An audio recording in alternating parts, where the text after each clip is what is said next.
edukasi pada malam hari ini, dan di sini di edukasi ini juga ada 2 sesi ya. Sesi yang pertama penyampaian dari pemateri, sesi kedua tanya jawab langsung dari Bapak Ibu semuanya. Nah, gimana sih cara gampang profit dengan fundamental analisis? Yang ini yang banyak kita tanyakin, apalagi kita baru join ya di pasar modal. Jadi gimana sih untuk mengetahui laporan keuangan? Gimana sih cara menganalisa laporan keuangan ataupun cara membaca laporan keuangan itu? Ya kan Pak Steven ya. Ya, benar. Banyak ya Pak Steven yang Ya, menjadi pertanyaan dari para investor pemula ataupun investor yang sudah join di pasar modal tetapi masih belum nggak paham nih gimana ngelihat atau memilih saham berdasarkan fundamental analysis. Nah, sebelum itu saya sedikit review ya Pak Steven untuk market hari boleh. ini. Nah, untuk market di hari ini IHSG ini naik ya Pak Steven sebesar 0,89% ke level 6.935 indeks harga saham gabungan ataupun IHSG. Untuk sisi indeks LQ45 juga mengalami kenaikan sebesar 0,86% ke level 956. Ada beberapa sektoral return yang tumbuh positif, yang positif hari ini naik, dan ada beberapa yang minus. Nah, untuk kenaikan hari ini didukung oleh IDX Industri naik sebesar 1,18%. Dan ada beberapa saham yang menguat, ya salah satunya kita dari Mitra Aset juga sudah sampaikan review, jadi Bapak Ibu bisa membaca hari ini pergerakan sektoral gimana gitu, nanti juga disampaikan Pak Steven. Baik, untuk itu dengan tidak mengundur waktu, tidak berlama-lama lagi, saya serahkan kepada Pak Steven Wijaya untuk menyampaikan materinya. Waktu dan tempat dipersilakan Pak Oke, thank Steven. you Bu Jati. Oke, selamat malam Bapak Ibu sekalian. Oke, hari ini kita akan belajar tentang fundamental analisa ya Bapak Ibu ya. Nah, biasanya kita belajar technical ya. Nah, jadi alangkah bagusnya kita bisa kombinasi semua nih antara analisa fundamental dengan analisa technical untuk mendapatkan bisa dibilang untuk mendapatkan hasil yang lebih maksimal lagi nih Bapak Ibu. Nah, kalau kita lihat ya, apa sih itu analisa fundamental? Yang pertama, analisa fundamental itu ialah analisa yang mempelajari kondisi fundamental perusahaan nih, termasuk mempelajari rasio keuangan perusahaan. Nah, jadi ini lebih ke kita membaca kira-kira laporan keuangan perusahaannya itu gimana, sehingga kita tahu nih kira-kira kinerja perusahaannya itu bagus atau enggak. Ya, oke sebentar saya record bentar ya Bapak Ibu ya. Recording in progress. Oke. Oke, kita balik ke topik. Nah, jadi salah satu nih mungkin Bapak Ibu yang masih baru ini ya. Nah, mungkin masih belum tahu beberapa indikator yang ada dalam analisa fundamental. Ya, nah biasa di technical kan kita taunya adanya support, adanya resisten nih. Nah, di analisa fundamental ini ada beberapa nih indikator-indikator penting, rasio-rasio keuangan penting ya yang menjadi patokan kita dalam memilih saham yang bisa kita bilang under value maupun saham yang lagi growth ya atau lagi bertumbuh. Seperti itu ya Bapak Ibu ya. Nah, jadi di sini saya ada meringkas ya beberapa indikator yang mungkin Bapak Ibu perlukan ya dalam memulai analisa fundamental ya. Jadi ini easy indicators ya dalam analisa fundamental. Nah, yang pertama ini ialah equity sama liability ya Bapak Ibu ya. Apa itu equity? Apa itu liability ya? Nah, equity ialah modal bersih si perusahaan nih Bapak Ibu. Sedangkan liability ini ialah hutang ya, baik hutang jangka pendek maupun hutang jangka panjang si perusahaan ya. Nah, jadi di sini kita yang harus kita perhatiin itu kita harus melihat bahwa si perusahaan equity-nya ya, modal bersihnya itu harus tiap tahun itu harus bertumbuh, Bapak Ibu. Sedangkan untuk utangnya itu harus menurun ya. Jadi di sana kita baru tahu bahwasanya company ini lagi make money seperti itu. Ya. Nah, jadi saya langsung kasih contohnya ya. Oke, kita langsung lihat contohnya. Nah, tapi yang harus di take note ya Bapak Ibu ya. untuk sektor perbankan ya, liability-nya itu pasti bertumbuh terus, pasti melawan arus dengan yang tadi kita bilang ya, di mana liability itu harus turun, equity itu harus naik terus. Nah, cuma untuk perbankan itu dikecualikan. Kenapa? Karena tabungan masyarakat, baik deposito ataupun tabungan biasa itu masuk ke dalam liability ya. Itu masuk ke utangnya si bank ya, bukan di equity-nya si bank. Seperti itu. Jadi untuk sektor bank memang agak lain ya Bapak Ibu ya dibandingkan sektor lain. Oke. Nah, jadi kita mungkin bisa lihat beberapa contoh ya. Mungkin kita ambil, coba kita lihat bumi ya. Coba kita lihat contoh bumi sebelum dia naik ya dari gocap kemarin. Oke, nah jadi di aplikasi Hot Laptop ya, Bapak Ibu bisa ambil di bagian information, financial statement, ya. Habis itu kita lihatnya di income statement, ya. Nah dari income statement, Bapak Ibu bisa pilih yang namanya equity balance sheet, ya. Nah jadi di sini kita melihat total aset sama equity-nya dari sini ya Bapak Ibu ya. Jadi udah di input ya, udah di insert oleh sistem kita di HOTS ya, udah keluar, udah sesuai dengan laporan keuangannya. Nah, jadi kita lihat nih liabilitiesnya si bumi ya. Nah, kalau kita lihat ya dari kuartal 2018 ya, dari 2018 sampai 2021 coba kita lihat. Oke. Nah, di sini 2018 kalau kita lihat total liability-nya tumbuh ya, tumbuh sedikit. Untuk equity-nya dia lumayan minus ya. Oh, oke. Dari 2020 ya, dia sempat minus 8 triliun ya. Di 2020 sempat minus 8 triliun. Di 2021 dia sisa minusnya minus 6,8 triliun ya. Kalau kita lihat kuartal 3 2023 ya. Nah, di sini kalau kita lihat kuartal 3-nya itu turun drastis nih Bapak Ibu ya. Ya, kita lihat kuartal 4 tadi di 2021 aja dia mencetak minus equity-nya itu kira-kira 6,8 T ya. Nah, tetapi di kuartal 3 2022 karena kuartal 4-nya belum keluar ya, di kuartal 3 2022 minus equity-nya sisa minus 2 T ya. Jadi ini bagus. Sedangkan utangnya masih terjaga ya. Kalau kita lihat utangnya, liability-nya di kuartal 4 ya. Kalau Bapak Ibu lihat di kuartal 4 kan ini 51 T ya. Nah, kalau kita lihat di sini 52 T. Jadi sebenarnya utangnya ini masih terjaga ya. Naiknya agak naik signifikan, masih terjaga, tapi equity-nya ini yang nampaknya drastis banget dari minus 8 T sisa minus 2 T. Jadi ini suatu growth yang lumayan bagus untuk bumi. That's why harga sahamnya kemarin sempat naik signifikan ya di tahun 2022 kemarin, ditopang oleh harga batu bara seperti itu. Nah, mungkin kita bisa lihat yang lain lagi seperti, coba kita cek. Oke. Oh, mungkin kita ambil contoh yang ini ya, yang dia turun ya. Nah, oke. Ini kalau Bapak Ibu lihat ya, contohnya di Sril ya. Kalau Bapak Ibu lihat di Sril, nah ini yang harus kita takutin. Kenapa? Sril di tahun 2018 ya, utangnya itu sekitaran 12 T nih. 2019 jadi 13 T. Oke, naiknya belum signifikan banget. Tiba-tiba dari 13 T loncat ke 16 T. 16 T loncat ke 23 T ya. Habis itu sampai kuartal 3 jadi 24 T. Sedangkan equity-nya ya kalau Bapak Ibu lihat utangnya menambah, equity-nya malah makin turun tiba-tiba di 2021. Nah, kalau Bapak Ibu lihat ini dari 7T naik nih. Oke, masih wajar ya, naik. Di sini masih naik jadi 9T, masih oke lah ya. Utang naik, equity-nya naik, masih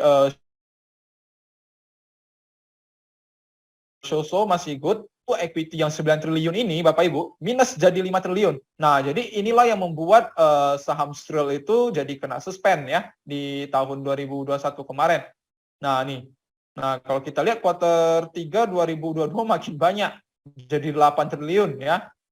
Dari 5 triliun jadi 8 triliun. Jadi si Sril ini ya sampai saat ini masih kena suspend. Ya, karena mungkin ada masalah dalam utangnya, karena equity-nya tiba-tiba minusnya drastis banget. Dari positif 9T, tiba-tiba jadi minus 8T. Nah, jadi dalam fundamental analysis, equity sama liability itu sangat perlu ya Bapak Ibu ya untuk kita perhatiin. Oke, Next kita masuk ke cash flow ya. Nah, cash flow ini harus positif tentunya. Kenapa? Karena kita harus tahu kesehatan keuangan perusahaan itu dari cash flow. Kalau cash flow-nya positif berarti perputaran dananya itu sehat ya. Perputarannya itu sehat. Nah, jadi yang ketiga yang perlu kita perhatiin itu operating profit ya Bapak Ibu ya. Jadi operating profitnya itu harus positif ya, nggak boleh negatif. Ya, jadi kenapa kita lebih di operating profit daripada ke net profit? Nah, karena operating profit itu ialah laba operasionalnya ya. Jadi laba dari operasional perusahaan itu benar-benar make money atau enggak gitu. Kalau kita ambilnya net profit ya, net profit itu kan summary dari semua profitnya, dari operating profit, dari mungkin investasinya ya, mungkin dia ada investasi profitnya masuk ke sana ya. Jadi net profit itu gampang diatur-atur tuh di LK-nya. Ya, jadi kita lebih lihat itu di operating profit karena net profit itu semua profit baik dari bunga, baik dari investasi itu terinclude di dalam. Ya, jadi kita fokusnya ke operating profit karena kalau operating profitnya positif, biasanya cenderung perusahaan pasti lebih bagus ya. Jadi kita contoh kita lihat ya. Contoh kita lihat ke yang ini, Bukalapak ya. Kalau kita lihat Bukalapak kemarin, dia sempat tiba-tiba net profitnya banyak nih, net income-nya. Oke, coba kita lihat. Net income. Nah, ini ya. Net income-nya si Bukalapak ya di first quarter 2022 itu tiba-tiba naik ya, tiba-tiba naik nih Bapak Ibu ya, jadi 14 triliun. Padahal kalau kita lihat ya di tahun 2021 net income-nya masih minus ya, net income-nya masih minus 1,6 triliun ya. Tiba-tiba ya di quarter 1 2022 lompat jadi 14 triliun. Itu ya. Jadi ini kita harus tahu 14 triliun itu dari mana. Nah, dan kemarin setelah kita cek, rupanya 14 triliun itu hasil investasinya yang membuahkan hasil 14 triliun. Jadi itulah yang membuat net profitnya tinggi. Nah, kenapa tadi kita bilang kita harus lihat operating profit? Nah, karena investasi ini 14 triliun ini kan dia tidak tiap kuartal, tiap tahun dia dapat. Benar nggak? Ya, return investasi 14 triliun ini kan dia tidak tiap kuartal, tiap tahun dapat. Ini hanya seperti sekarang dia udah cuan, ya maybe kedepannya dia udah gak cuan dari investasinya lagi. Jadi kita tetap harus lihat operating profitnya. Nah, jadi operating profitnya itu jadi dasarnya. Jadi kalau operating laba operasionalnya ya udah cuan, ya udah itu udah aman banget. Seperti itu. Ya, next kita lihat yang EPS. EPS itu ialah earning per share, ya. EPS itu ialah earning per share di mana kita analogikan sebagai pendapatan per lembar saham ya. Kita bilang pendapatan per lembar saham.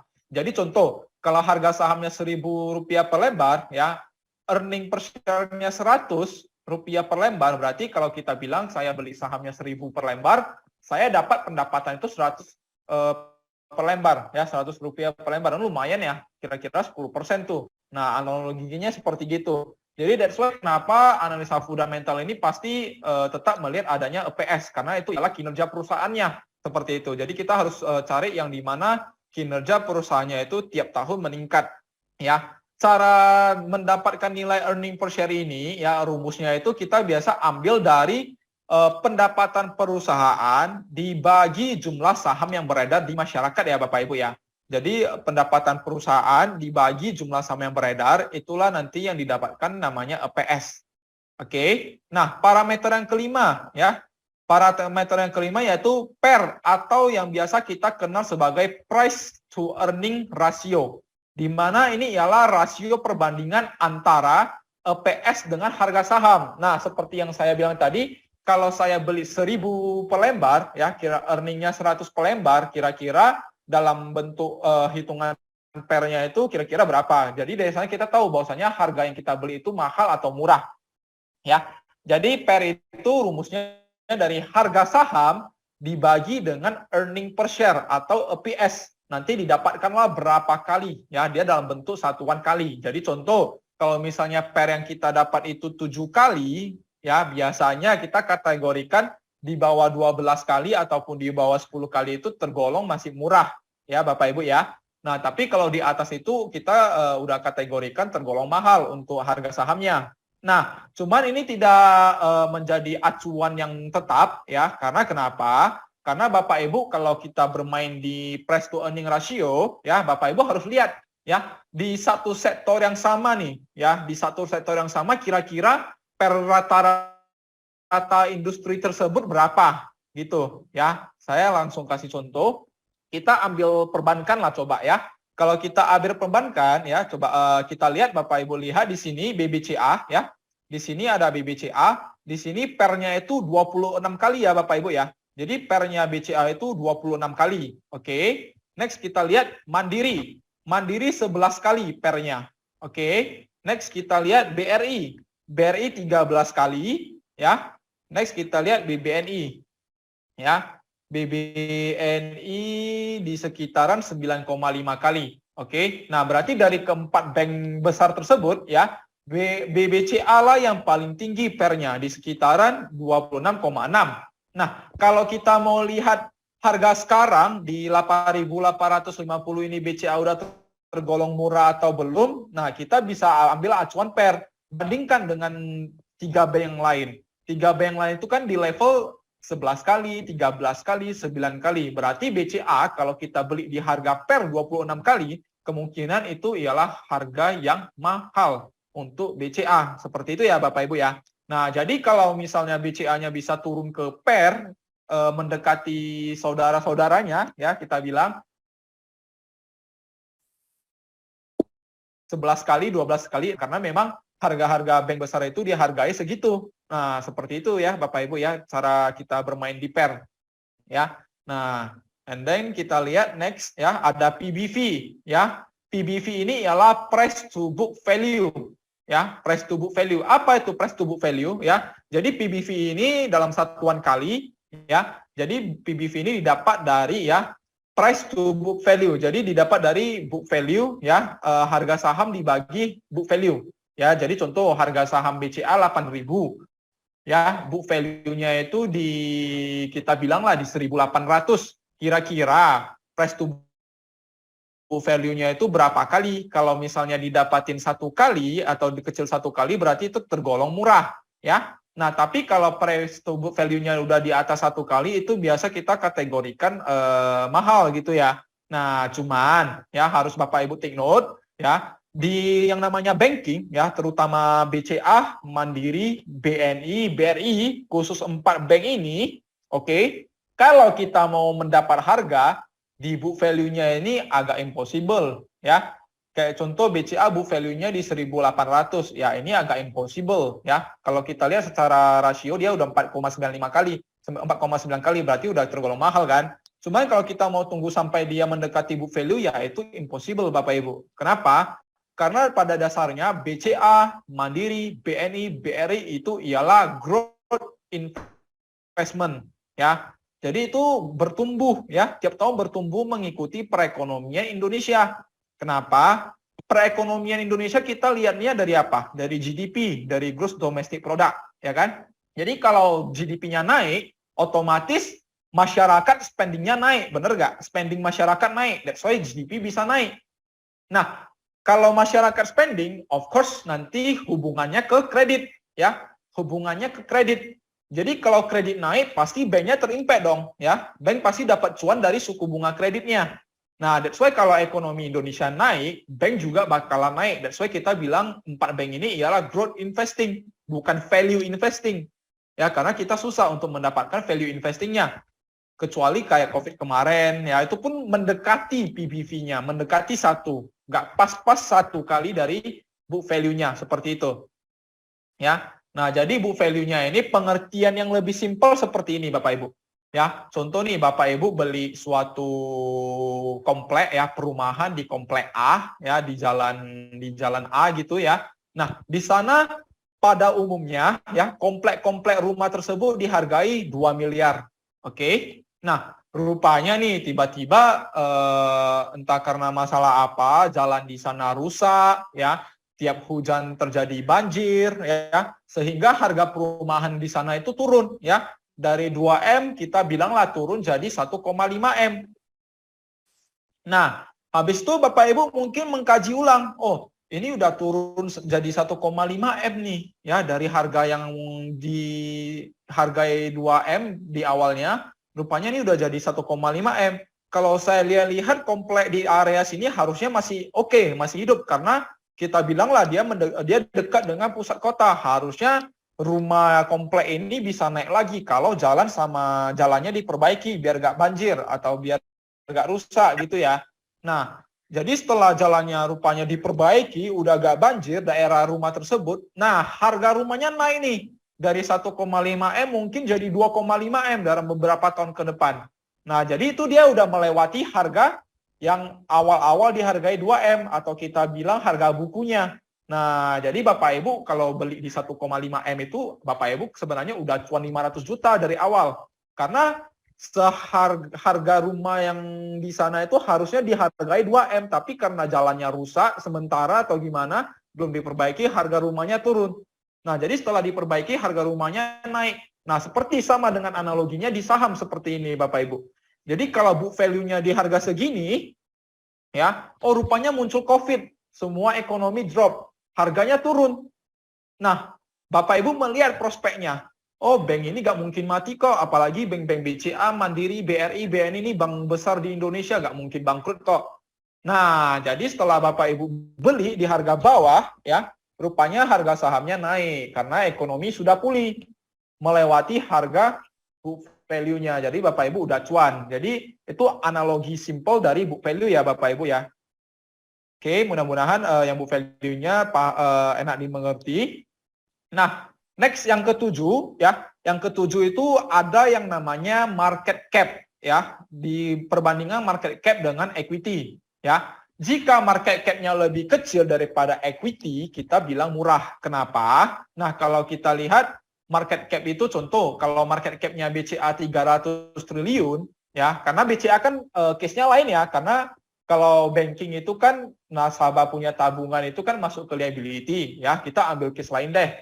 Misalnya contoh perusahaan Jappa ya, perusahaan ayam-ayaman nih Jappa. Nah, jadi Jappa itu dihargai market cap-nya itu sekarang kita bilanglah 1 triliun. Market cap-nya si Jappa. Nah, equity-nya itu 5 triliun. Modal bersih perusahaannya itu 5 triliun nih Bapak Ibu.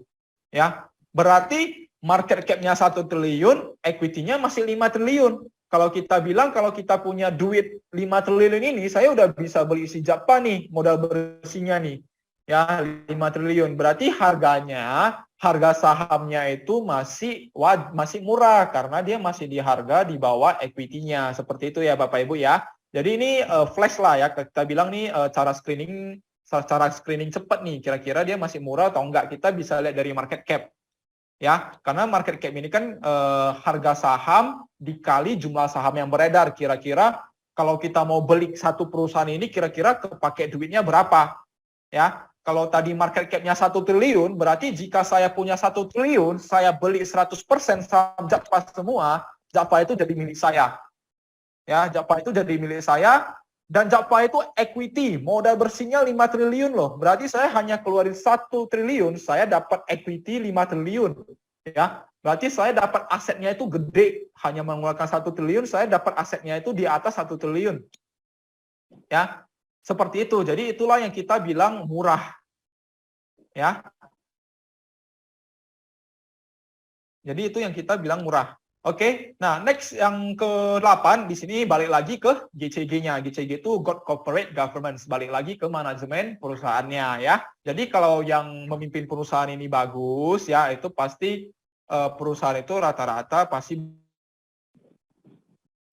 bagus ya, seperti itu. Jadi kita balik ke manajemennya, tidak ada korupsi, tidak ada misalnya dia kepentingan pribadi bagi dividennya melebihi pendapatannya sendiri. Contoh, pendapatan 1 triliun, dia bagi dividennya bisa jadi 2 triliun. Kan aneh ya Bapak Ibu ya. Masa dia dapatnya 1 triliun baginya 2 triliun.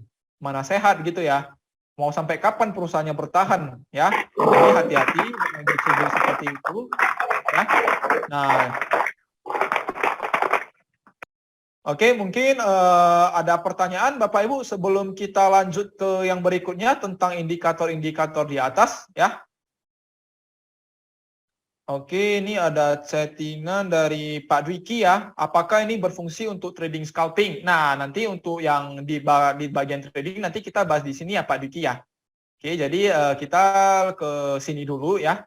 Kalau sininya kita udah clear, nanti kita bisa lanjut ke next one gitu ya. Karena ini penting ya, dari awal screeningnya itu ini penting banget untuk kita ketahui kira-kira gimana nih perusahaannya, bagus atau tidak gitu ya. Nanti baru kita ke trading momentum. Oke, mungkin ada pertanyaan Bapak Ibu seputar yang 8 poin ini. Baik, Pak Steven. Ini ada langsung nih dari Bu Zera ya. Oke. PBV itu murah, range-nya berapa ke berapa ya kok? Oke, kalau PBV itu biasa di bawah 1 kali itu dikategorikan murah. Kalau 1 kali itu berarti harga par atau kita bilang harga sebenarnya dia gitu ya. Jadi PBV kalau di bawah 1 kali itu bagus. Kalau 1 kali itu berarti kita nggak bilang murah, nggak bilang mahal. Berarti memang harganya segitu wajarnya. Nah, jadi kalau Bu Jeranita bisa dapat di bawah 1 kali itu bagus. Seperti itu. That's why kalau kita lihat ya, Bapak Lo Keng Hong dia carinya semua PBV-nya di bawah 1 kali. Ya, coba kalau kita lihat beberapa sahamnya seperti BMTR, Cevin, itu rata-rata PBV-nya di bawah 1 kali. Ya, jadi ketika dari contoh nih, saya belinya ketika PBV-nya 0,5 kali. Jadi ketika dia naik ke 1 kali aja saya udah cuan 100% nih berarti ya. Kalau PBV-nya 1000 perak, ketika harga sahamnya 500 perak, berarti kan PBV-nya 0,5 ya, atau setengah dari 1000 kan. Nah, jadi kalau 500 peraknya naik ke 1000, saya udah cuan 100%, seperti itu. Oke, baik. Semoga bisa dipahami, Bu Zera, atau mau ditanya lagi juga boleh nih. Nah, selanjutnya Mbak Steven. Ini boleh jelaskan nggak ya tentang GCG itu apa dan contohnya tuh gimana ya? Nah, Wah, banyak. kalau GCG ya Bu Jati ya. Nah, kalau Iya, GCG good itu kita corporate. bilang Good Corporate Governance. Jadi ini kepanjangannya Good Corporate Governance. Jadi pemimpin perusahaan ini itu jujur ya. Kalau kita bilang singkatnya itu pemimpinnya harus jujur ya. Dia nggak boleh ada kepentingannya di dalam. Contoh ya Bu siapa tadi? Bu Nala, Pak Steven. Bu Nala ya. Nah, jadi contoh gini Bu Nala, kalau misalnya nih saya sebagai pemimpin perusahaan, ya kan, saya sebagai pemimpin perusahaan saya di tahun 2002 cuan 500 miliar. Oke. Ya, cuan 500 miliar. Saya jadi karena saya pemimpinnya, saya ada sahamnya nih. Contoh saya pegang 20% nih saham perusahaan saya, ya. Tahun 2022 perusahaan saya cuan 500 miliar. Oke. Nah, tetapi saya buat pas rapat umum pemegang saham itu bagi dividennya itu lebih dari 500 miliar. Contoh, saya baginya 600 miliar. Ya, di rapat itu saya dealkan kita bagi dividen ke para pemegang saham 600 miliar. Seperti itu, ya. Berarti pendapatannya aja cuma 500 miliar nih. Tapi kok dia baginya 600 miliar? Berarti kan dia mau dapat dividennya banyak nih karena dia pegang sahamnya lumayan banyak ya, melebihi kinerja perusahaannya. Nah, 100 miliar tadi yang lebih itu nomboknya di mana? Itu pasti nanti pengurangannya itu nanti pasti dari kelamaan equity-nya yang terkuras ya, modal bersihnya yang terkuras untuk membayar dividen jadinya. Nah, itulah yang kita bilang kurang bagus corporate governance-nya. Ya, nah jadi itu salah satu contohnya tuh Bu Nala. Jadi Bu Nala boleh lihat di bagian dividen payout rasionya.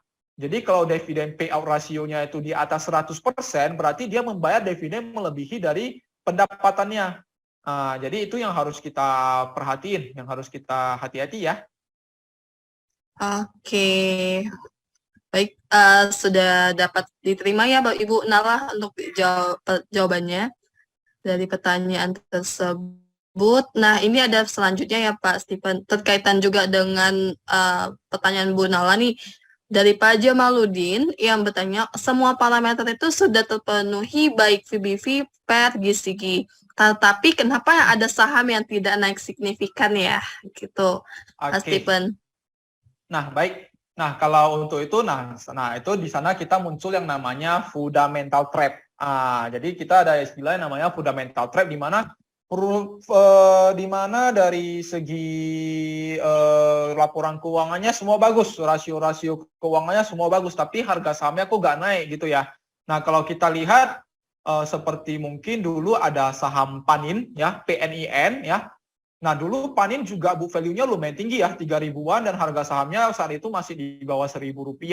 Dan hasilnya dia juga sanggup naik sampai hampir menyentuh 2.000 ya, kalau nggak salah ya kemarin ya Bu Jati ya. Nah, jadi itu kemarin dia hampir menyentuh daerah 3 ribuan, ya masih di level 2.000. Habis itu dia turun kembali. Nah, bagi yang value investing pasti dia bilang lah dia dapatnya di 800 rupiah naik ke 2.000 aja dia udah beggar gitu ya. Nah, kenapa gak naik itu mungkin di masalah waktunya ya Pak ya. Nah, yang pertama sebenarnya kita harus perhatiin ya, kita gak boleh polos juga. Sometimes yang memang dia belum jalan memang karena belum waktunya ya, mungkin dari keuangannya itu dia bagus, pendapatannya itu semua bagus ya, cuman dia agak gitu growth ya, jadi dia stagnan, tiap tahun stagnan.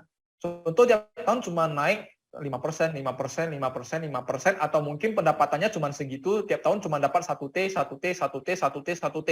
Nah, itu bisa jadi penyebabnya. Memang dia cuan, makanya perusahaannya bagus rasio keuangannya. Cuman dia nggak gitu signifikan bertumbuhnya. Jadi itu satu poin penting. Nah, yang kedua yang harus kita waspadain ya, memang nggak sering, cuman ada beberapa sometimes company yang agak nakal ya, di mana dia mengakali laporan keuangannya, yang kita bilang namanya penggelembungan laporan keuangan. Kalau kita ingat ada beberapa case seperti dulu ada namanya Aisyah, ya FKS Food Sejahtera ya. Aisyah dulu kasusnya seperti itu ya. Keuangannya bagus banget dibuat sama manajemennya. Ya, keuangannya bagus banget sampai orang bilang bahwasanya Aisyah itu the next Unilever ya. Rupanya di balik bagusnya keuangan itu rupanya diakalin sama manajemen ya. Jadi laporan keuangannya itu palsu semua yang ditulis ya. Jadi that's why kita balik lagi ke GCG-nya. Jadi kita harus tahu jujur gak kira-kira orang yang mimpin perusahaan ini. Ya, kalau kita mau mendeteksi apakah laporan keuangannya curang atau enggak, ya itu balik lagi kan ke otoritas untuk yang mengaudit. Seperti itu. That's why ketika diaudit nampak nih ya kan, ketika diaudit nampak wah rupanya laporan keuangannya penggelembungan nih. That's why harganya langsung jatuh harga sahamnya seperti itu. Baik, nah itu pertanyaannya dari Pak Jamal tadi berkaitan juga dengan pertanyaan dari Bu Valerie Silia ya. Tadi juga Coach Stephen juga sudah sampaikan terkait cara ngecek perusahaan itu jujur atau enggak dari mananya. Apakah cek dari laporan keuangan? Tadi Pak Stephen juga sudah dijawab ya. Barusan Pak Stephen juga jawab langsung. Nah, jadi selanjutnya nih Pak Stephen ada pertanyaan dari banyak nih Pak Stephen yang bertanya langsung nih.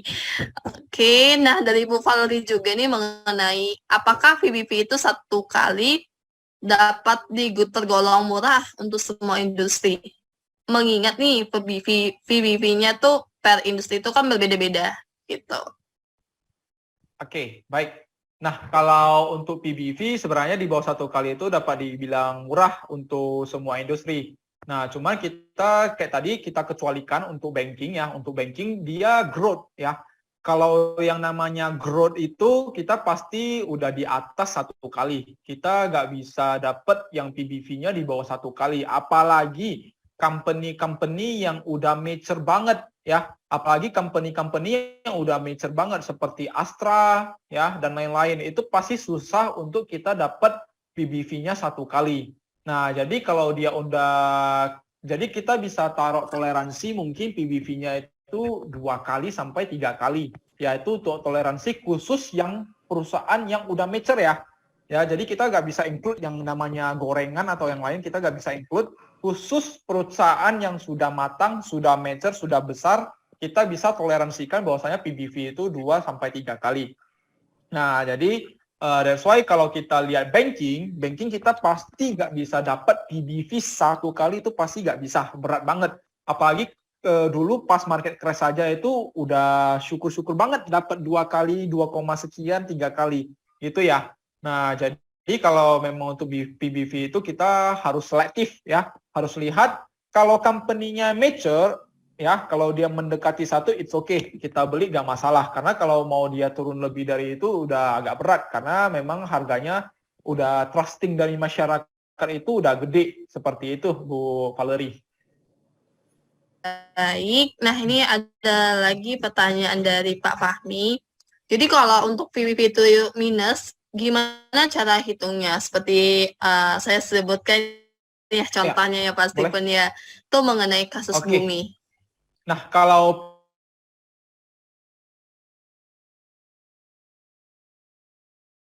book value dulu ya. Nah, book value itu ialah equity ya, ekuitas ya. Ekuitas perusahaan dibagi total saham yang beredar. Jadi kalau ekuitasnya minus ya, kalau ekuitasnya minus ya, udah pasti book value-nya minus ya, Pak Fahmi. Kalau ekuitasnya minus pasti book value-nya udah minus. Ya, that's why PBV-nya Bumi minus karena PBV itu kan harga saham dibagi book value-nya. Ya, jadi kalau ekuitasnya minus, pasti PBV-nya udah minus. Jadi kalau ekuitasnya positif, nah pasti PBV-nya positif. Ya, jadi dalam kategori murah ini boleh di bawah 1 kali, tapi tidak boleh minus. Memang minus itu kan kita bilang kecil dari 1 kali ya, tapi dia nggak boleh minus. Boleh kecil dari 1 kali, tapi dia nggak boleh minus. Kalau minus berarti ekuitasnya minus. Kalau ekuitasnya minus itu udah pasti jelek. Ya, jadi ini yang harus kita hindari. Nah, itu yang membuat book value-nya Bumi minus karena ekuitasnya kan masih minus ya. Tadi kita lihat masih minus 2 triliun ya Pak Fahmi ya. Nah, jadi itu yang membuat PBV-nya minus seperti itu. PER juga sama. Ya, PER kalau udah minus itu juga kita nggak boleh. Ya, memang di bawah 7 kali, tapi itu minus. Itu artinya earning per share-nya ini minus. Ya, karena PER ini ya, rumus dari PER ini bentar saya insert. Oke. Nah, PER ini muncul dari harga saham ya dibagi dengan EPS. Jadi kalau EPS-nya minus ya pasti PER-nya minus.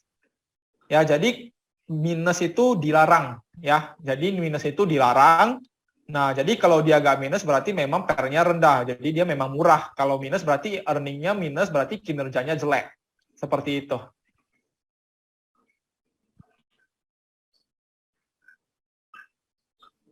Baik, nah mungkin satu pertanyaan lagi ya Pak Stephen ya. Oke, boleh. Sorry, Bu. Nah, untuk pertanyaannya sudah terjawab semua. Mungkin Ini Pak ada Stephen satu bisa lagi lanjut. ya, Bu ya. Yang tadi yang mana Pak Stephen? Bu Valerie nih barusan tadi. Udah, yang palingan tadi ada udah. dari Erwan siapa ya? Bapak Ibu boleh buat namanya lebih lengkap ya. Jadi enak nih kita sebutkan nih. Nah, ini mohon maaf Bapak atau Ibu dari pesertanya namanya Erwan. Jadi, Coach Steven ada spill emiten yang bagi dividen lebih besar dari pendapatan, Pak. Oke, salah satu emitennya mungkin boleh dicek MPMX ya Pak ya. MPMX boleh dicek.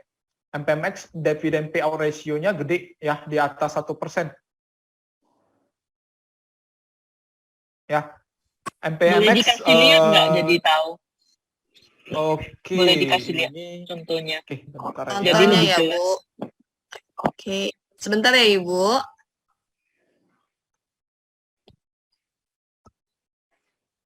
Oke, kita lihat kemarin.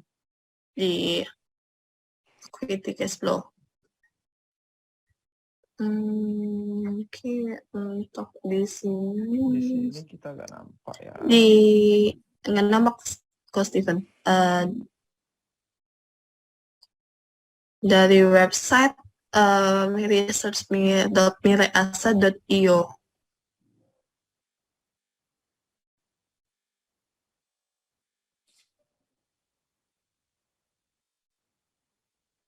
Ya, bentar ya.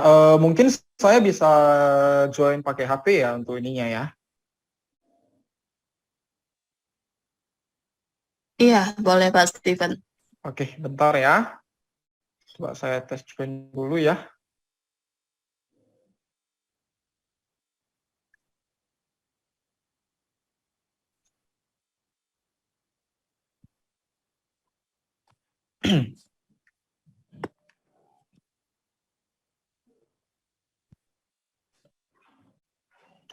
Oke, bentar. 冲凉了。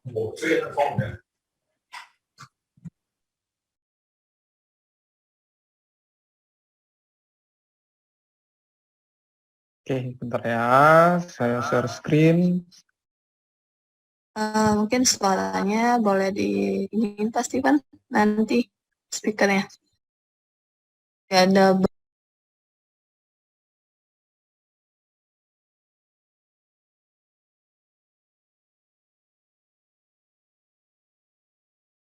Oke, suaranya udah jelas, Bu Jati? sudah cukup jelas Oke, pasti. bentar ya, saya share screen dulu.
Lima dua satu.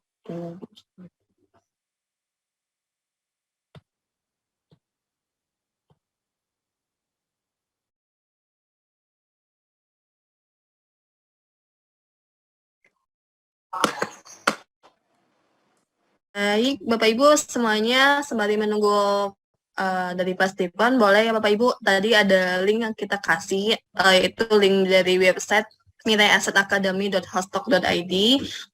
Mohon bantuannya untuk masuk ke link itu sebentar ya Bapak Ibu untuk join-nya. Nanti jika dari link itu kita ada rating dan review, jadi Bapak Ibu yang belum register, boleh bantuannya untuk register ya. Terima kasih. Oke, ini udah masuk, Bu Jati. Ini sudah kelihatan dari aplikasi LCI Business, jadi ada tambahannya Pak Stephen ya, Iya, untuk benar. melihat dividen payout ratio atau dividen yield-nya. Nah, oke. Begini tadi Bu Dewi ya. Nah, nanti kita lihat di bagian key statistik ya, bagian DPR.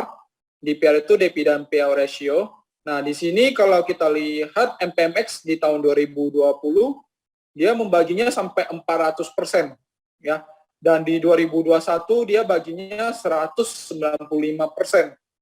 Nah, jadi itu dia udah melebihi daripada income-nya. Nah, jadi inilah salah satu contohnya. Nah, that's why MPMX ini ya, kalau kita lihat harga sahamnya, dia pasti di sana-sana aja. Habis bagi dividen,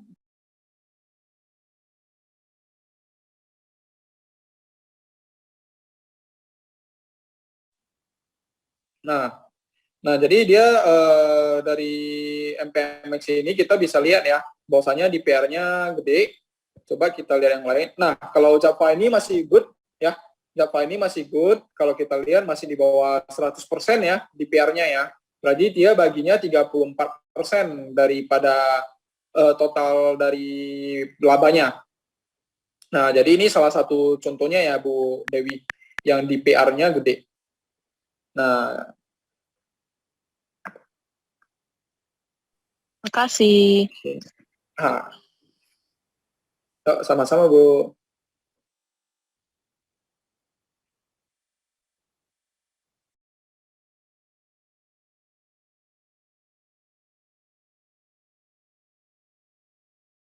Oke, kita balik lagi ya ke topik kita. Tadi mungkin ada pertanyaan terakhir dulu nih sebelum kita lanjut tadi dari Ibu Valerie ya. Apakah kita bisa cek dari LK ya, GCG-nya bagus atau enggak, dia jujur atau enggak? Yang pertama pastinya dari yang namanya trusting ya dari masyarakat. Contoh, kalau kita bilangnya bos BBCA semuanya pada percaya nggak dia bagus? Pasti dong ya. Kalau kita bilang bosnya BBCA, bosnya Jarum, pasti semuanya, wah bagus tuh perusahaan, company-nya bagus kok, pimpinannya bagus, makanya perusahaannya bisa segede sekarang, seperti itu ya. Nah, jadi yang pertama itu pasti dari yang namanya trust.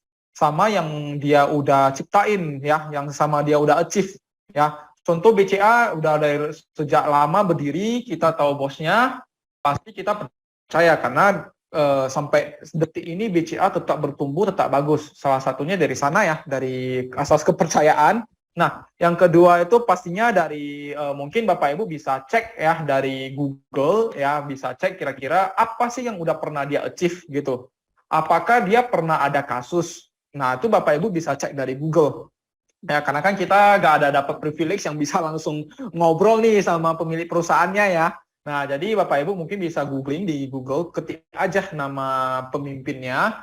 Kalau misalnya banyak kan muncul berita-berita jelek, ya berarti IG-nya lebih kurang seperti itu.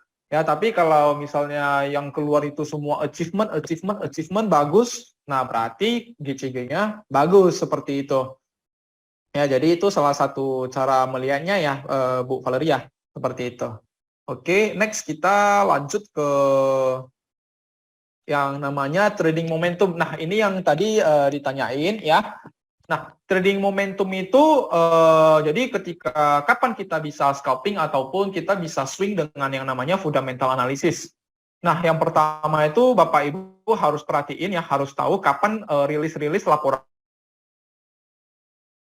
keuangan ya.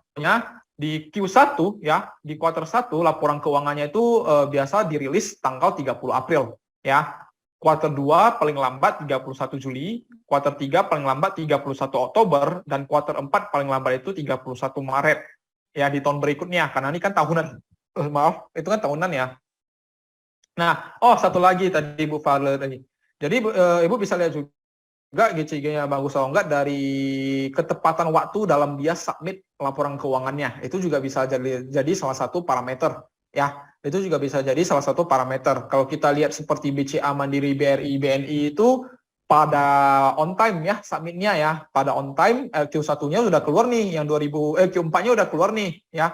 Paling lambat kan 31 Maret, tapi di Februari ini udah keluar semua. Nah, jadi itu yang kita bilang GCG-nya bagus. Ya, itu bisa parameter, salah satu parameternya. Nah, next yang kita lihat tadi, kita hafal dulu ya, kira-kira rilisnya kapan, baru kita bisa buat planning nih, Bapak Ibu. Ya, baru kita bisa buat planning. Contoh, kita lihat ya, kita ambil contohnya di BCA. Nah, ini tipsnya nih Bapak Ibu. Cek perkembangan EPS-nya di kuartal 1 sampai 3 untuk mendapatkan projection di kuartal 4 kira-kira dia bertumbuh atau menurun. Baru kita bisa ambil position. Oke, contoh ya. Contohnya kita lihat di BBCA. Oke, kalau Bapak Ibu lihat di BCA ya, kita lihat di tahun 2022. Oke, BCA ini earning per share di kuartal 1 66 ya, di kuartal 22 meningkat jadi 147, di kuartal 3 meningkat jadi 237. Ya, oke, saya share screen. Oke, kuartal 1 2022 66 ya EPS-nya, kuartal 2 jadi 147, kuartal 3 jadi 237. Nah, ketika sebelum rilis kuartal 4 yang jadi 33 ini, kita nampak ya bahwasanya kuartal 1, kuartal 2, kuartal 3 EPS-nya bertumbuh. Ya, ketika Bapak Ibu tahu bahwasanya 3 kuartal ini bertumbuh, kira-kira nih, ya, kira-kira kuartal 4-nya itu bertumbuh atau tidak. Kalau kita lihat Q1, Q2, Q3 udah tumbuh. Ya, pasti kita bisa proyeksi ya, kira-kira kuartal 4-nya, ini pasti tumbuh juga, pasti naik. Kenapa? Dia udah 3 kuartal beruntun naik. Harusnya kuartal 4 juga lebih bagus, apalagi akhir tahun itu paling bagus ya. Oke. Nah, jadi sebelum rilisnya kuartal 4 ya, Bapak Ibu udah bisa ambil position. Ya, kalau kita lihat di BCA ya, jadi sebelum kuartal 4-nya kita tahu nih kuartal 4, kuartal 4 nanti kira-kira bulan 2 atau bulan 3 itu dirilis. Nah, ini kan masih Januari ya. Nah, jadi Bapak Ibu bisa ambil position duluan ya di bawah ini. Ya, nah Bapak Ibu bisa combine dengan yang namanya analisa teknikal. Kalau kita lihat di sini kan ada area support di BBCA ya. Nah, jadi ketika BCA-nya turun di area sini, dengan proyeksi laporan keuangannya sudah mau keluar dan potensial laporan keuangannya itu bagus, ya udah Bapak Ibu bisa ambil position di sini. Kita bilang lah Bapak Ibu belinya di 8.200. Di sinilah kita bilang ya, 8.200 ketika dia rebound. Ya udah, position sekarang udah 8.850, berarti Bapak Ibu udah cuan 600 perak. Jadi itu cara kita trading di fundamental. Memang waktu yang diperlukan agak panjang, tapi lumayan ya hasilnya ya, nggak mengecewakan. Ya, next kita coba lihat saham lain. Contoh BMRI. Nah, BMRI juga Bapak Ibu bisa lihat ya, earning per share kuartal 1, 2, 3 itu meningkat ya, 217 meningkat ke 437, meningkat lagi ke 663. Kira-kira kuartal 4-nya meningkat nggak? Meningkat dong, karena 3 kuartal berturut udah meningkat seperti itu. Ya, jadi kita bisa ambil chances untuk masuk lagi. Nah, sama dengan BCA ya, kalau kita lihat di sini ada area supportnya Mandiri ya. Mandiri turun sampai area support ya. Setelah itu kita tahu bahwasanya dia mau rilis laporan keuangan 2 bulan atau 1 bulan ke depan dari Januari ya, karena kan paling telat itu di Maret. Maybe aja di Februari dia keluar gitu ya. Ini masih pertengahan Januari. Nah, kalau kita ambil position ketika dia rebound, bilanglah kita ambilnya di sini 9.300, posisi sekarang udah 10.175. Jadi cuannya udah lumayan. Seperti itu ya Bapak Ibu ya. Nah, jadi salah satu cara kita trading di laporan keuangannya itu seperti itu. Ya, jadi ini tipsnya ya. Cek Q1, Q3 untuk mendapat proyeksi di Q4. Oke. Nah, kalau kita udah di position Q4 udah keluar, berarti kan sekarang kita hadapin dengan Q1 2023. Benar ya Bapak Ibu ya?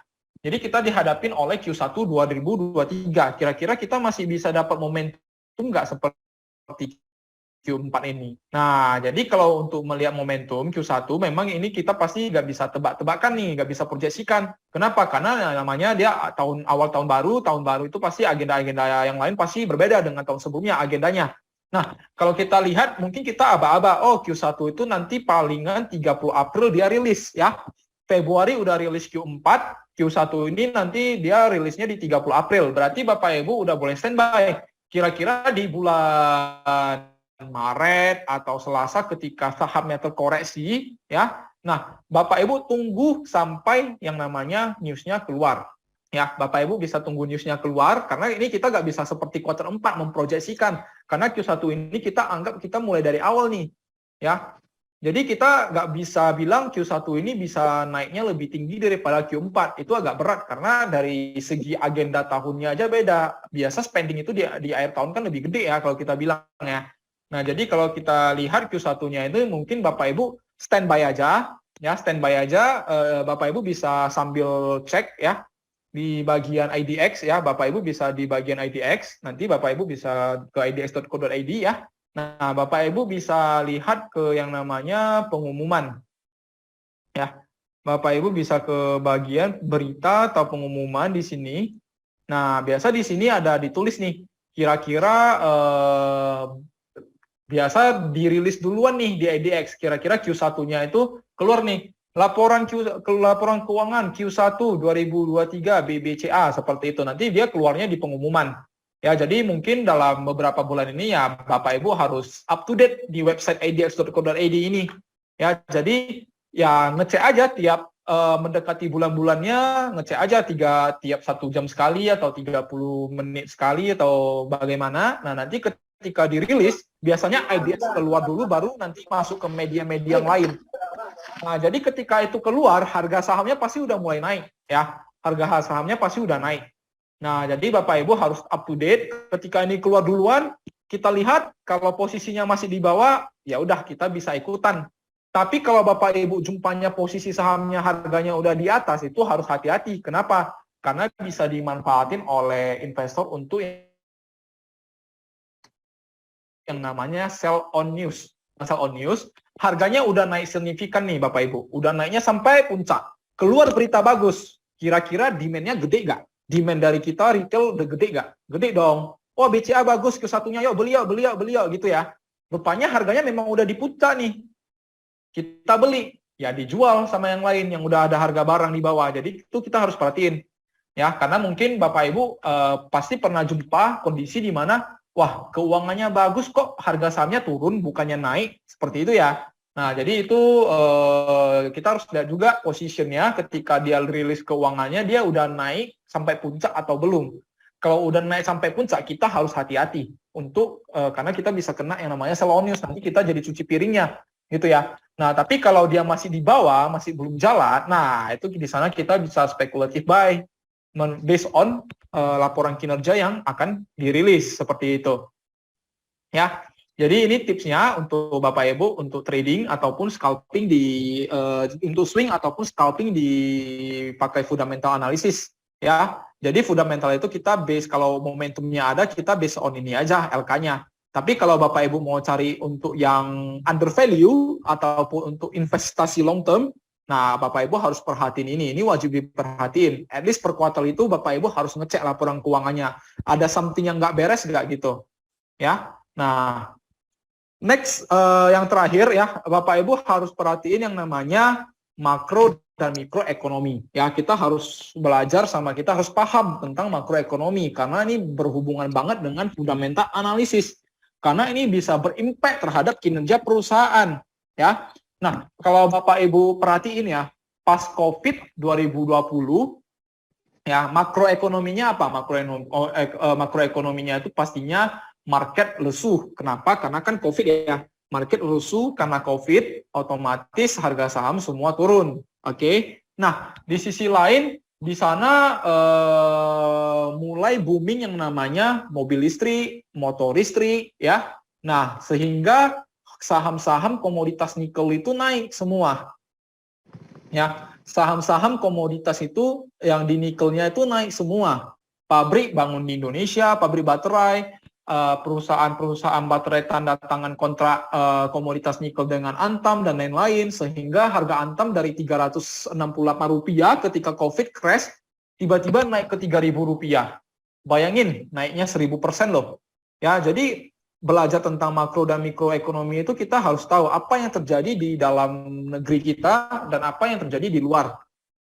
Nah, karena itu sangat pengaruh banget karena kita ialah emerging market ya Bapak Ibu ya. Jadi di fundamental ini bukan hanya sekedar ini, jadi kita bisa ambil momentum juga di sini ya. Nah, jadi contoh lagi di 2022 kemarin ya, 2022 kemarin awal tahun itu sektor energi batu bara ya, party itu semua naiknya tinggi-tinggi. Nah, Bapak Ibu harus tahu apa penyebabnya. Ya, karena tiap tahun itu agendanya berbeda-beda. Ya, apa penyebabnya? Kenapa harga batu bara itu bisa naik tinggi? Ya, karena ada perang Rusia, krisis energi, gas, minyak, beralihnya ke batu bara, ya. China-nya pas COVID-nya mereda dia reopening, demand batu baranya meningkat, ya, dan lain-lain. Nah, jadi itu jadi salah satu makro dan mikroekonomi yang harus kita perhatiin. Jadi kita bisa tahu, oh tahun ini yang manggung itu komoditas apa gitu ya. Nah, di tahun 2023 agendanya apa coba? Ya, di tahun 2023 dari awal tahun yang kita lihat di berita-berita itu bahasnya tentang perlambatan ekonomi, masih membahas tentang inflasi, ya. Jadi itu masih beberapa yang kita ketahui, ya. Nah, kalau kita ambil dari beberapa hal tersebut, ya, kalau terjadinya pelambatan ekonomi, biasanya impact-nya ke komoditas apa? Coba, mungkin Bapak Ibu bisa saling ini. Kalau misalnya perlambatan ekonomi terjadi, ya, yang manggung komoditas apa? Ayo. Makanan. Oke, benar. Makanan, ya, consumer. Lagi? Perbankan. Kalau perbankan nggak gitu kena impact. Nanti saya kasih alasannya kenapa perbankan nggak gitu kena impact. Komoditas apa lagi? Nah, yang paling impact nanti emas, ya, komoditas emas. Kalau Bapak Ibu lihat ya, di Januari kemarin, di akhir Januari itu harga emas itu naiknya cukup signifikan ya. Kesehatan nggak gitu kena ya Bu Valerie, karena kan dia ke ekonomi slowdown nih. COVID-nya kita udah lupain nih COVID-nya. Ya, karena udah lewat, udah aman. Sekarang pun di China juga udah mulai reopening, berarti COVID-nya udah gak jadi headline lagi. Nah, jadi kita lebih ke inflasi sama pelambatan ekonomi. Karena ini satu kesatuan nih, Bapak Ibu. Kenapa? Ya, ini saya ceritain ketika COVID terjadi, ya, ekonomi semua shutdown. Oke, ekonomi shutdown, untuk ekonomi bisa berputar, pemerintah memberikan stimulus. Government US memberikan stimulus banyak, mencetak uang, mencetak uang, mencetak uang. Peredaran uang di masyarakat banyak. Peredaran uang di masyarakat banyak, spending masyarakat banyak otomatis, ya. Spending masyarakatnya banyak, ekonomi berputar. Oke. Nah, ekonomi berputar karena stimulusnya masih jalan, ya. Impact-nya kemana? Spending, overspending, terakhir harga-harga jadi mahal. Kenapa? Spending, demand, supply-nya kurang. Apalagi jumpa perang, Ukraina, Rusia, krisis pangan. Harga energi naik, harga pangan naik, terjadilah namanya inflasi. Inflasi terjadi, cara menjinakkannya gimana? Suku bunga harus naik. Kenapa? Kalau suku bunga naik, otomatis duitnya flow kembali ke bank ataupun ke bond. Ya, jadi biasa kalau flow-nya kembali ke sana, berarti peredaran dana di masyarakat menurun, sehingga spending-nya berkurang. Spending-nya berkurang, inflasinya menurun, seperti itu. Ya, nah, cuma untuk menghadapi inflasi ini, kenaikan suku bunganya itu sangat signifikan. Ya, kalau kita lihat dari The Fed itu kenaikannya signifikan banget ya, dari 75 basis poin, 50 basis poin dan lain-lain hingga menyentuh sekarang level 4,75 ya, kalau nggak salah ya. 4,75 basis poin. Ya, itu tinggi banget. Nah, sekarang inflasi kita udah lihat 3 bulan beruntun, inflasi udah menurun. Tapi yang dihadapi ekonomi slowdown. Kenapa yang dihadapi ekonomi slowdown? Ingat, untuk menghadapi inflasi, suku bunga itu naik tinggi loh, baru inflasi turun. Suku bunga naik tinggi, otomatis suku bunga kredit naik nggak? Naik, ya. Suku bunga kredit naik, otomatis kalau kita mau spending, memakai kredit atau pinjaman dari bank, kita pasti pikir 2 kali, ya, karena suku bunganya tinggi. Yang bagi mungkin membeli rumah dan lain-lain, suku bunga KPR tinggi, kemungkinan besar debt crisis, ya, gagal bayar. Ya, nah, jadi dari sana kenapa tadi saya bilang perbankan gak gitu terimpact. Kenapa? Malah perbankan nanti kalau benar-benar terjadi pelambatan ekonomi, perbankan itu pasti ikutan turunnya yang paling kencang. Ya, memang sampai saat ini perbankan masih bagus karena memang kan kita ekonomi 2022 ini masih bagus ya. 2022 ini masih bagus, cuman yang kita harus perhatiin itu nanti di 2023 Q1-nya gimana. Ya, apakah better atau enggak? Kenapa? Karena ekonomi sudah reopening, China sudah reopening juga. Ya, karena China itu demand komoditi yang paling besar. Ya, jadi China-nya udah reopening. Kalau udah reopening masih kinerjanya masih lebih rendah daripada sebelum dia reopening, ya itu gawat dong kalau kita bilang ya.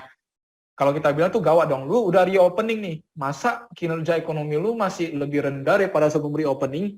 Kan tanda tanya gitu ya. Nah, jadi itu nanti that's why kenapa perbankan itu gak gitu kena impact. Ya, gak gitu kena impact. Malah kita bisa manfaatin kalau perbankannya turun dalam ya kita bisa manfaatin untuk beli di bawah ya. Nah, seperti itu. Nah, kalau tadi consumer ya, bahan pangan memang biasa kalau resesi itu pasti pangan itu paling defensif. Kenapa? Walaupun resesi orang tetap pasti makan ya. That's why pangan pasti tetap defensif apalagi kita 2024 itu tahun politik. Tahun politik itu juga 2024 bukan 1 kali pemilu loh, ada 3 kali, presiden, DPR, sama satu lagi apa ya saya lupa. Nah itu 3 kali ya, 3 kali ini. Jadi pasti demand di consumer itu tinggi, seperti itu ya. Nah demand di consumer itu tinggi, jadi consumer pasti defensif bagus untuk tahun ini. Yang terakhir emas tadi. Kenapa? Kalau resesi pasti orang pindahnya ke safe haven semua, pasti ke emas yang naik. That's why kita udah melihat ya, harga emas kemarin udah naik tinggi, habis itu turun. Turunnya kenapa? Karena kemarin Jumat lalu ya di US pengumuman data ekonomi yang kita bilang NFP, non-farm payrolls. Ya, di mana NFP itu ialah data kerja ya, ketenaga kerjaan di US. Ya, non-farm payroll-nya naik.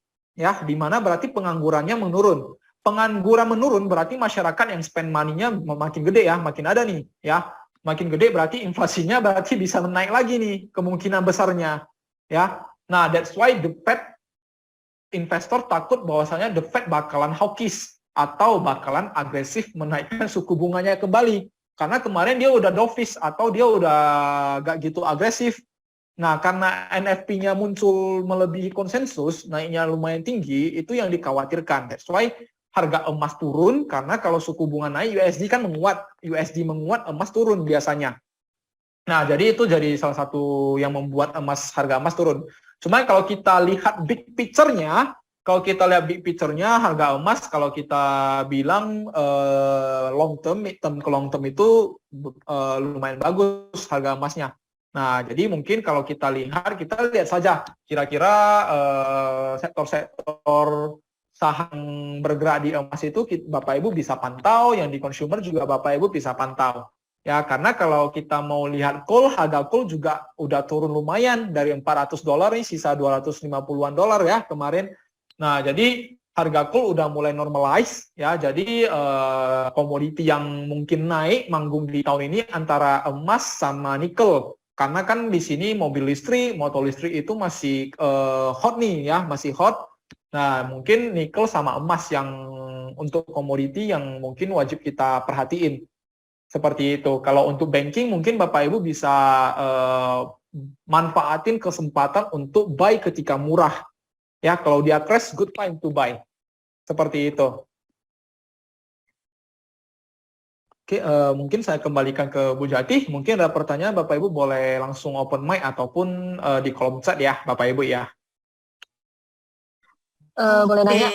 Boleh Bu Dewi, silakan Bu.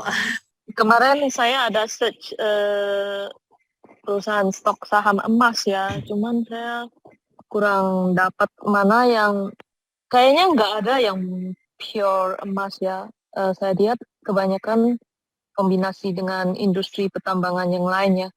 Boleh kasih spill sedikit saham emas apa yang lumayan bagus kinerjanya? Thank you.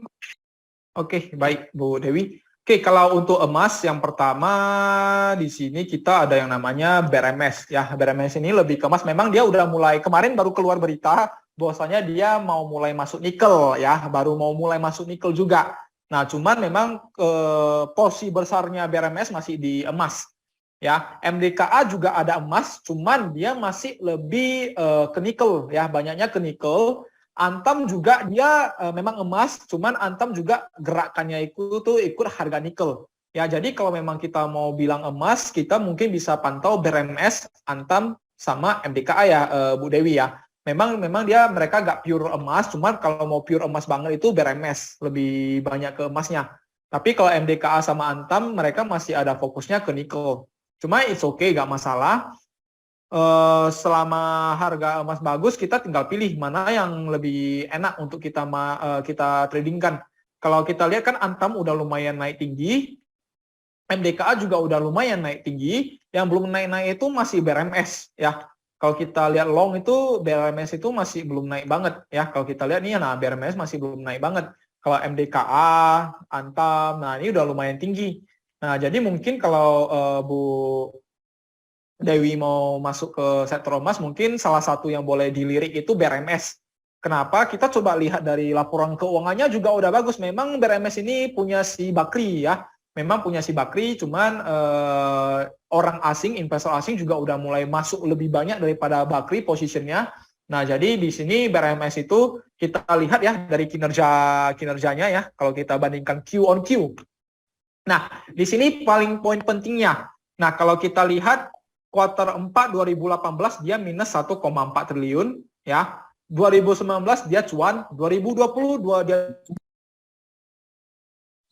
cuan, 2021 cuan ya. 2021 cuan dia 986 miliar. Nah, dan di 2022 masih cuan ya kalau kita bandingkan ini ya. Ya, kuartal 3 2021 dengan kuartal 3 2022 ya, masih seimbang nih ya. Berarti kalau kita bilang kuartal 4 2022 harusnya bisa seimbang dengan kuartal 4-nya di 2021 kalau kita lihat dari segi ini. Nah, jadi kalau kita lihat lagi dari equity sama liability-nya, ya, kalau kita lihat dari equity sama liability-nya ini, oke, nah equity-nya kalau Bu Dewi lihat di sini 11 triliun, 10 triliun, 10 triliun ini naik, ya, berarti equity-nya naik, ya, equity-nya naik, utangnya menurun. Nah, ini yang bagus, ya. Liability-nya menurun dari 2,4, 2,6 turun jadi 1,4, 1,4. Equity-nya naik dari 11T jadi 15T. Jadi ini yang bagus, ini yang kita inginkan. Ya, untuk cash flow positif, ya, untuk cash flow-nya positif, ya. Untuk PER-nya per hari ini dia masih minus, oh belum, bentar, PER-nya Sudah positif pasti kan. sudah positif Steven. ya, ini belum terupdate ya, Ini- berarti ya ini ya. Kalau dari secara kuartal 4 2021 kuartal 3 kan Oh, udah. sudah Ini. tapi tingkatnya tinggi. Iya, sangat Iya, tinggi. benar ini ya. Ya nih. PER-nya 151. Jadi PER-nya tinggi ya, berarti kita bisa bilang bahwasanya harga sahamnya mahal gitu ya. Nah, cuman di komoditi ini, nah ini satu lagi. Kalau di komoditas ya, komoditas ini kita balik lagi, kita harus acuannya ke harga komoditas. Ya, jadi walaupun harga komoditasnya, kalau selama harga komoditasnya naik, ya dia pasti ikutan naik walaupun PER-nya udah mahal. Nah, that's why untuk saham komoditas itu tidak disarankan untuk, maksudnya investasinya itu bertahun-tahun. Ya, komoditas itu lebih mengikuti momentum. Ya, kecuali kalau mau kita invest bertahun-tahun itu tunggu saja sampai komoditinya crash. Kalau komoditinya crash, nah Bapak Ibu boleh beli di bawah untuk simpan lama. Tapi kalau komoditinya lagi party, Bapak Ibu beli simpan lama itu pasti nanti hasilnya jelek. Seperti itu. Contoh batu bara sebelum naik di 2022, ketika masih di bawah $100, harganya kan belum bagus ya. Nah, kalau kita beli pada saat itu, nah ketika kita hold ya dari 2020 Adaro, kalau kita hold ya dari di bawah Rp1.000, kita hold 2 tahun, nah itu menghasilkan. Ya, tapi kalau misalnya tadi kita beli ketika dia di puncak di Rp4.000 Adaronya dan harga batu baranya di $400, sekarang turun, ya kita pasti hasilnya nggak bagus. Ya, jadi untuk komoditi balik lagi ke yang namanya harga komoditasnya. Jadi kita tetap harus mengikuti harga komoditasnya seperti itu. Nah, jadi itu BRMS secara equity sama liability-nya dia no problem ya. Cuman memang secara PER-nya ini masih terkategori mahal ya, tapi it's okay. Yang penting si harga emasnya naik. Nah, jadi kita masih bisa jadikan itu sebagai acuan seperti itu. Karena kenapa? Kalau kita lihat seperti MDKA ya, MDKA dari harga di IPO sampai saat ini full bullish ya. Ini juga PER-nya kalau nggak salah lumayan mahal. Nah, PER-nya itu juga di 67,5 ya. 67,5 kali. Ini yang kuartal ya. Kalau kuartal 3 2022 dia dihargai 67,5 kali. Per hari ini dia dihargai 79,7 kali. Nah, jadi secara PER dia udah mahal, tapi harga sahamnya naik terus seperti ini Bapak Ibu. Ya. Karena memang dari kemarin harga nikel itu booming banget dari 2020 sampai saat ini harga nikel itu demand-nya gede banget ya karena mau mobil listrik, motor listrik. Nah, that's why dia masih full bullish. Nah, jadi kalau kita trading di komoditas kita harus lihat itu juga ya Bu Dewi ya. Seperti itu. Nah, berkaitan juga nih Pak Stephen. Terima kasih Bu Dewi. Nah, ini berkaitan juga dengan PSAB yang sama-sama saham emas ya Pak Stephen ya. Nah, mungkin pertanyaan dari Bu Zera boleh dibantu jawab ya Pak Stephen. Oke. Nah, kalau PSAB juga dia memang saham emas ya. Cuman, nah kalau kita bandingkan dengan BRMS tadi ya, kalau kita bandingkan dengan BRMS tadi, di laporan keuangannya ini dari net income-nya aja kita nampak bahwasanya dia dari positif ke negatif dan di kuartal 3 terakhir dia masih negatif ya. Dia masih negatif. Habis itu kalau kita lihat secara equity ya, kalau kita lihat equity di full year-nya, nah kalau secara equity-nya stagnan ya, bisa dibilang stagnan di sana, tetapi utangnya itu naik turun. Ya, kalau kita lihat kuartal 3 coba, nah ya, equity-nya masih stagnan, tapi utangnya dia naik. Ya, dari kalau kita lihat dari 2019 7 triliun, 8 triliun, nah ini baru turun ke 6 triliun di 2021 awal. Nah, jadi secara fundamental pastinya BRMS tadi lebih bagus daripada PSAB. Ya, lebih bagus daripada PSAB secara fundamental. Ya. Nah, karena PSAB ini net income-nya masih belum bagus seperti itu. Nah, and then kalau kita lihat mungkin ada beberapa sektor saham lagi seperti harta. Kalau harta ini lebih ke perhiasan, ya. Kalau harta ini lebih ke perhiasan. Jadi kita agak gitu. Memang dia ke impact, cuman karena dia lebih ke perhiasan itu, jadi kita agak gitu fokus ke dia karena pasti yang punya tambang yang geraknya lebih cepat, ya seperti itu. Itu untuk PESAP. Oke, sudah terjawab ya untuk pertanyaan dari PSAB Bu Zera. Ini Coach Stephen, iya berkaitan dengan saham komoditas juga pulp and paper, yaitu ada saham Takim dan Inkp. Dari Bu Sani bertanya nih, ini kan fundamentalnya nih bagus nih Takim dan Inkp. Kenapa nih Coach Stephen sahamnya turun gitu? Oke. Nah, kalau untuk INKP memang bagus banget ya dari kinerjanya nih bagus banget. Bisa dibilang ya kinerja INKP di 2022 ini yang paling cemerlang ya, yang paling gede dibandingkan sebelum di tahun-tahun sebelumnya ya, dari dia awal IPO sampai hari ini kinerja 2022-nya inilah yang paling bagus. Ya, kalau kita cek ya kuartal 4-nya ini kita udah nampak ya. Nah, dari seharga dia 20-an ribu ya kinerjanya sekarang aja udah melewati seperti itu. Ya, di kuartal 3 aja dia udah 9T ya, dibandingkan kuartal 4 2018 yang tertinggi kemarin yang sempat sentuh 20-an ribu itu dia baru 8T 1 tahun. Ya, sedangkan INKP ini udah 9T di kuartal 3. Jadi INKP ini sebenarnya good untuk di investment long term. Nah, kenapa dia belum naik? Ya, kinerjanya bagus, kenapa dia belum naik? Yang pertama ini kalau kita lihat pulp itu kan selain dibuat kertas dia bisa jadi rayon. Ya, rayon itu biasa kita untuk buat baju bisa rayon, dan biasa itu China demand-nya paling gede di pulp. Ya, kalau kita lihat INKP, kalau seingat saya kalau nggak salah INKP ada company-nya di Tiongkok ya, di China, dan di China itu ya INKP-nya ini memasok pulp ke perusahaannya yang di Tiongkok ya untuk produksi barang-barang lah ya, barang-barang setelah pulp-nya diolah, ya rayonnya diolah. Nah, jadi that's why INKP ini profitnya gede banget.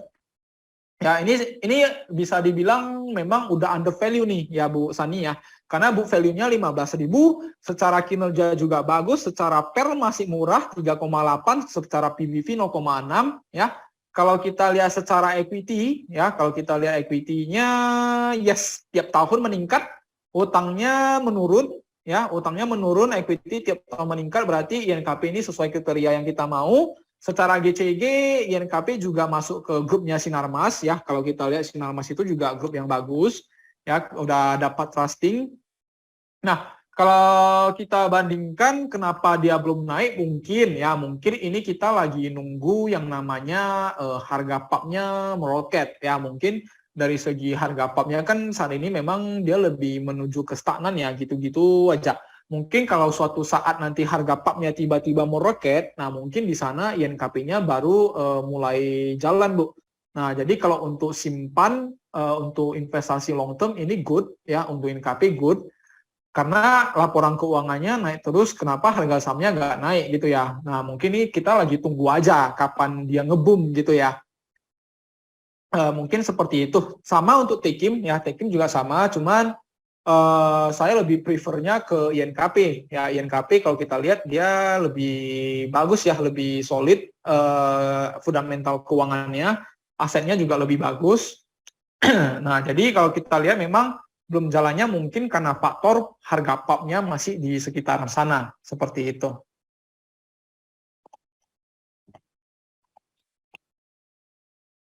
Oke, baik.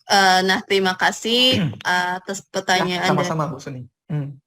ini Bu Zeranita. Nah, Bapak Ibu, kita kasih satu kali kesempatan ya, Pak Stephen, sebelum kita mengakhiri kelas ini. Kita kasih Bapak Ibu yang ingin langsung bertanya, boleh open mic ya.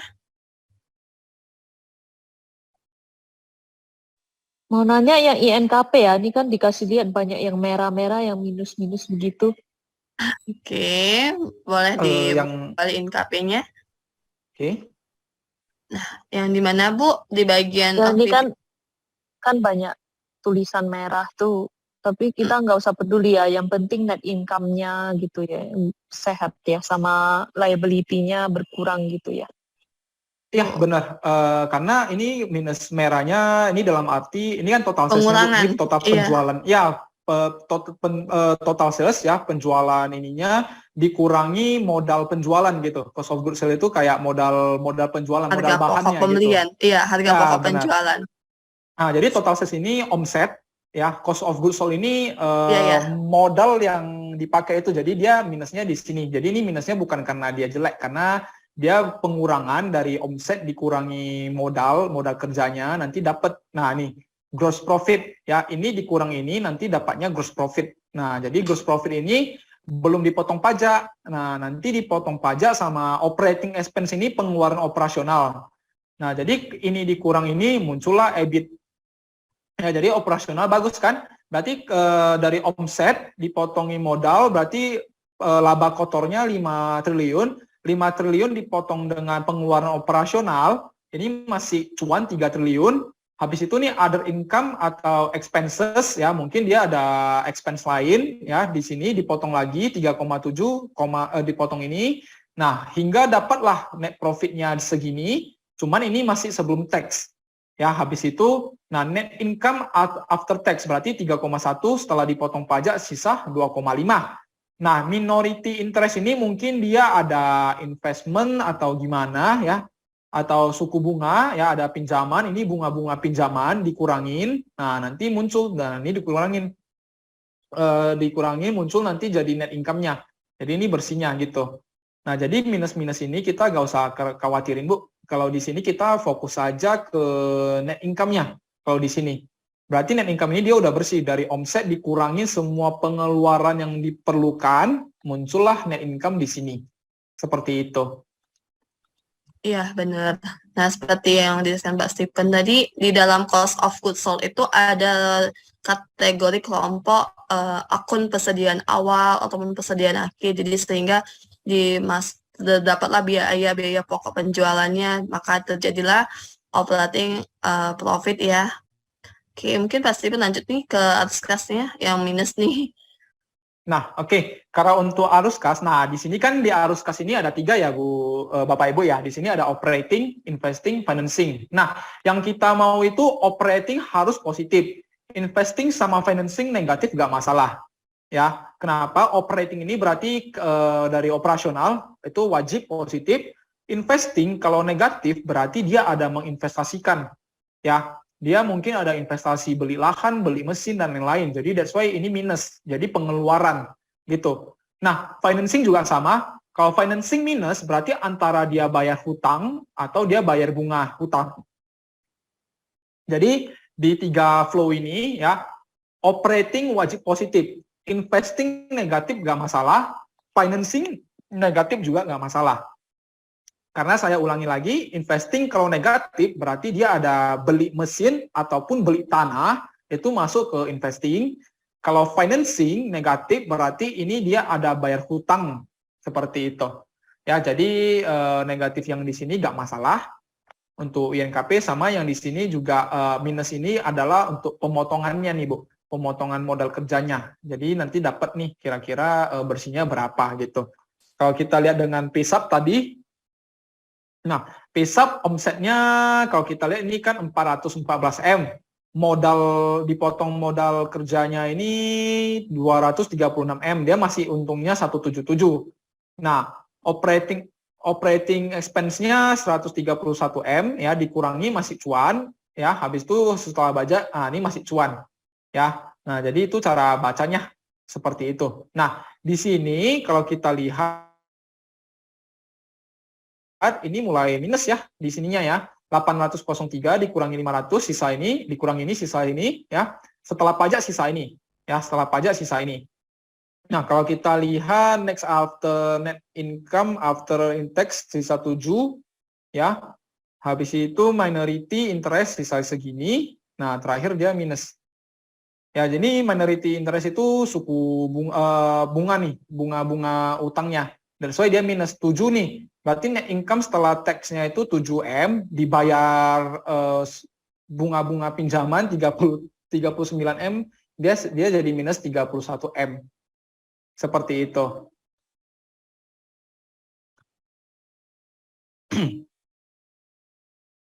Oke, Bu Dewi, gimana? Clear penjelasan saya? Ya, thank you. Oke. Saya ada last question. Oke, BRMS boleh, ya, boleh. kalau dilihat dari historinya ya, kalau aku based on my intuisi kali ya, saya kok technical gitu-gituan masih belum pintar. Cuman saya lihat kok dari tahun 2000-an gitu harganya 50 gitu kan. Harga per saham. Maksudnya kan seharusnya kalau satu saham yang bagus, misalnya BBCA, itu kan harusnya kinerjanya kan tumbuh terus ya. Tapi kalau saya lihat BRMS itu beberapa tahun itu dia paling rendah itu 50 gitu kan. Cuman akhir-akhir beberapa tahun ini aja dia yang lebih ada meningkat lah gitu. Sedangkan di mana komoditi gold itu lagi naik-naiknya, dia juga biasa-biasa aja. Maksudnya sahamnya nggak ikut melonjak seperti harga emas yang gitu lagi naik. Itu coba boleh tolong di komen. Oke. Maksudnya Nah, kalau saya mau disuruh invest BRMS itu kok kayak saya mikir-mikir gitu. oh ya, benar. Kalau BRMS ini sebenarnya dia sebelumnya kan kita tahu bahwasannya BRMS ini punya si Bakri. Jadi kemarin ketika kena kasus tersebut, semua saham Bakri itu rontok. Bumi dari 8.000 turun ke gocap, BNBR ke gocap, ya kan, semuanya ke gocap. Rata-rata saham Bakri, karena mereka memang kena kasus, itulah yang menjadi impact kenapa di tahun-tahun sebelumnya itu dia tidurnya di gocap.